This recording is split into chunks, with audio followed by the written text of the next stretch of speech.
Qui était Marie-Pape Carpentier? Marie-Pape Carpentier, née Marie-Joseph Colin Carpentier à la Flèche le 11 septembre 1815, est décédée à Villiers-le-Bel, Val-d'Oise, le 31 juillet 1878, est une pédagogue et féministe française. Liée au mouvement fourriériste, peut-être aussi à la franc-maçonnerie, elle combat la misère et l'injustice sociale, lutte pour l'éducation des filles, milite pour la question des femmes. On l'avait évoqué en 1874, à 59 ans, pour Libre Pensée. Elle rénove l'enseignement de la petite enfance et est ainsi la pionnière de l'enseignement préélémentaire en France. C'est aussi une jeune fille issue du peuple.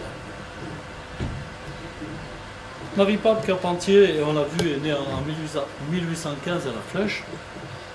Donc La Flèche est une ville paisible qui s'ordonne autour de l'ancien collège des Jésuites que Napoléon a transformé en prytanée militaire. C'est une ville, selon Colette Cosnier, qui a réalisé plusieurs biographies sur Marie-Pape Carpentier, où il fait bon vivre dans ses maisons de tuffeau au toit d'ardoise. Ses parents y arrivent par hasard de la vie militaire. Son père, André Carpentier, épouse Joséphine Rose. Ils ont 2 enfants, et Madame Carpentier est de nouveau enceinte en 1814. En 1815, à La Flèche, les 100 jours va éclater une insurrection royaliste au cours de laquelle le père de Marie-Pape Carpentier, André Carpentier, est tué lors d'une fusillade. Il meurt le 21 mai. Sa mère va dès lors vivre dans la pauvreté. Aux besoins de ses enfants, Joséphine Carpentier trouve un emploi de lingère à la taillerie du Collège Royal et doit se résigner, faute de moyens, pour payer une nourrice et confier Marie à sa grand-mère Dentelière à Alençon jusqu'au moment où elle pourra aller à l'école.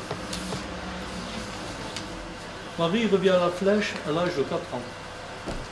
Elle n'aime guère l'école, entre autres choses à cause de la punition qu'elle a subie pour avoir battu une autre fille.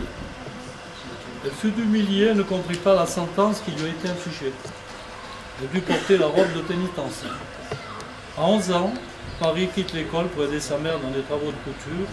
Elle part alors en apprentissage de repasseuse puis de gantière. Nous sommes ici à l'époque où les enfants travaillent dans les manufactures et il faut attendre la loi du 22 mars 1841 pour qu'il soit interdit d'employer des enfants de moins de 8 ans et des journées de 8 heures pour les moins de 12 ans. C'est une femme dans l'institution éducative. En 1863, la loi Guizot oblige chaque commune à ouvrir une école primaire. La même année, Jean-Denis Cochin publie le manuel des salles d'asile. Ce manuel donne des conseils sur le fonctionnement de ces établissements, des modèles d'emploi du temps, etc. Ce projet d'ouverture des salles d'asile est destiné aux enfants de 2 à 6 ans, issus des milieux pauvres. Les salles ont à la fois pour but l'éducation des enfants et de libérer les femmes de la contrainte de garder leurs enfants. Ce projet est adopté sur le plan national. Cette institution sera à l'origine de l'école maternelle, mais en 1863, les salles d'asile sont encore une invention récente et peu de villes en possèdent. 9 à Paris et Strasbourg, 4 à Lyon, 1 à Chartres. La véritable naissance des salles d'asile remonte en France en 1826. C'est une initiative féminine, encore une fois, qui aboutit à la création d'un établissement pouvant recevoir 80 enfants. En 1839, Marie tombe malade, elle est épuisée pour tout ce travail et par les responsabilités auxquelles elle doit faire face. Les familles la regrettent, ainsi que l'inspecteur de l'instruction publique qui déclarera « On ne peut espérer retrouver plus facilement dans une directrice le rare mérite qui distinguait Mademoiselle Carpentier ». Elle devient demoiselle de compagnie auprès de Marie Piron Noiry, avec qui elle se lie d'amitié, mais Marie reprendra très vite ses activités passées. Le 4 juillet 1842, je m'excuse d'être un peu long, mais il faut quand même retracer la vie de cette illustre dame qui va porter le nom de notre école. Donc le 4 juillet 1842, on lui confie la direction de la principale d'asile du Mans.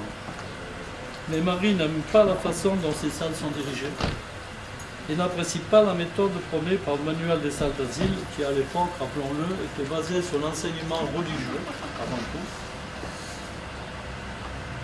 et qui devait être suivie de manière très rigoureuse.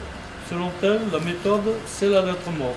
Il faut que l'instituteur apporte la couleur, le mouvement, l'à-propos, la vie. Elle insiste sur l'importance de la leçon de choses qu'elle conçoit comme une approche de la connaissance avant tout sensible, faite de sensations et d'intuitions plus que de principes, permettant ainsi aux jeunes enfants d'ouvrir leur intelligence et de s'approprier le monde à travers le corps et son langage. Marie-Pape Carpentier restera au Mans pendant 5 ans, soit jusqu'en 1847 où elle quittera le Mans pour Paris, accompagnée de sa mère, pour l'école normale des salles d'asile. La salle d'asile s'avère être la base naturelle de l'école primaire, en ce que dans les premières structures pédagogiques, l'esprit et le cœur des enfants sont développés. En 1845, elle propose de changer la salle d'asile en école maternelle. En 1846, elle publie Conseil sur la direction des salles d'asile, remarqué à l'époque par le ministre de l'Instruction publique, l'académicien Narcisse Achille de Salmandie, puis elle présente son projet à son successeur Lazare Hippolyte Carnot, père du futur président de la République Sadi Carnot. La haute commission des études s'occupe de la réforme des salles d'asile. En effet, leur nom rappelle trop la misère et l'aumône, il sera remplacé par celui d'école maternelle. L'arrêté est signé le 28 avril 1848 par Carnot. Elle est donc nommée directrice de la maison d'études destinée aux futurs enseignants et directrices. L'objectif, semblable à celui des salles d'asile, est de répondre aux curiosités de l'enfant, d'attirer son attention sur le monde. Le but premier n'est donc pas d'en faire des petits savants, puisque l'on ne pratique que l'initiation, lecture, écriture. L'enfant a besoin de s'amuser en ce lieu, répond parfaitement à cela. Marie-Pape Carpentier sera directrice de l'école normale maternelle à Paris pendant 27 ans. Donc on peut dire qu'elle est l'inventrice de la pédagogie élémentaire. Donc, sous la présidence de MacMahon en 1874 et sous le ministre Cumont, Marie est dépossédée de sa fonction d'enseignante au cours pratique, mais réhabilitée quelques mois plus tard. Elle décède épuisée et affaiblie le 31 juillet 1878 dans sa maison de Villiers-Bas. Dans ses dernières volontés, elle lègue ses livres et ses écrits aux écoles. Et il est très difficile aujourd'hui de retrouver ces écrits.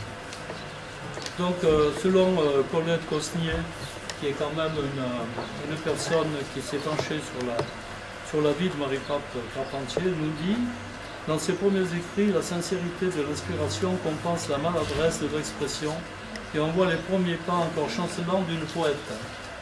Ces vers ne sont ni meilleurs ni pires que beaucoup de ceux qu'on écrit, qu'on publie, qu'on déclame, qu'on applaudit vers 1830.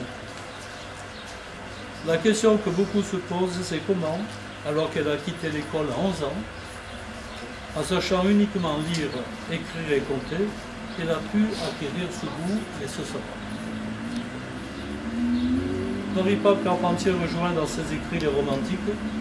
Elle parle du malheur des femmes, de la mélancolie, de la mal mariée, de la tristesse d'une vie gâchée, de la condition féminine. À la Flèche, elle est appelée la jeune muse, parce qu'elle chante son pays natal avec émotion. Bon nombre de ses poèmes sont publiés dans ses journaux locaux tels que l'Écho du Roi. Ces écrits pédagogiques sont d'une importance notoire puisqu'ils ont servi, si vous voulez, donc à la séparation de l'Église et à l'État en 1905 de mettre à projet donc, tout ce qui est donc, les règlements de nos écoles maternelles publiques aujourd'hui. Mais on peut citer parmi ces écrits notoires les conseils sur la direction des salles d'asile en 1846. Donc dans cet ouvrage, certains chapitres lui ont été inspirés par les humiliations de son enfance. Il se compose de 180 pages. Ce même document, le 20 juin 1845, reçoit l'approbation ecclésiastique de l'évêque du Mans et il l'autorise pour les salles d'asile du diocèse, mais cet ouvrage va dépasser les frontières et s'étendre au royaume.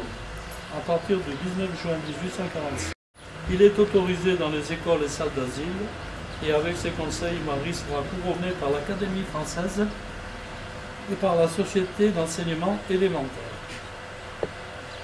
En octobre 1847, elle rédige la méthode d'enseignement éducation-exercice. C'est le second ouvrage de Marie-Pape Carpentier. Son but est le développement moral, fraternel et religieux dans l'âme des enfants en vue des hommes futurs qu'ils vont devenir. L'enseignement pratique dans les écoles maternelles en février 1849, l'économiste français 1859, cet ouvrage fait l'historique des salles d'asile. Géométrie naturelle 1861, le secret des grains de sable. Alors là, c'est un écrit pour enseigner aux jeunes filles le dessin linéaire. Il est composé d'une centaine de pages où sont dessinées des figures géométriques. Les petites lectures variées pour les enfants des deux sexes datent de 1863. C'est un recueil destiné à l'enfance, livre de lecture mais aussi de morale, d'instruction civique. Donc vous voyez que cette femme méritait, si vous voulez, donc, une considération déjà à son époque.